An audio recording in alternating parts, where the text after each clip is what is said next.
Welcome to Penrose Learning, where we make understanding easy. You're about to link Twitch to your Xbox. Start by signing into the Xbox profile you stream from and into Twitch on a separate device. Once done, update your console and ensure Twitch two-factor is enabled so authorizations don't fail. Now open the Xbox guide, go to Capture and Share, and choose Live Streaming. Don't skip signing into the same accounts. That's why this step matters. It creates the secure session that permits the Xbox to request Twitch permissions for broadcasting. On the Xbox, navigate to Live Streaming under Capture and Share and pick Link Account when the option appears. The console shows a short code and a prompt to visit Twitch, TV/activate, or use the Twitch app on your phone.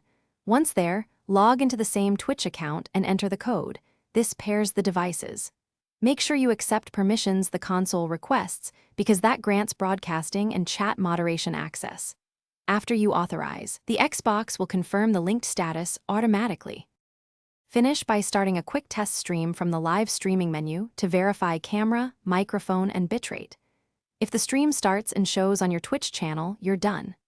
If linking failed, sign out of Twitch on all devices, clear the console cached sign-in, then repeat the activation code process. That resolves most token errors.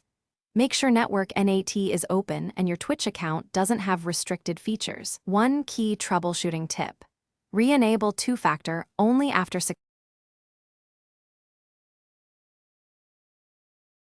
Thanks for watching. If this was helpful, leave a like and consider subscribing. See you next time.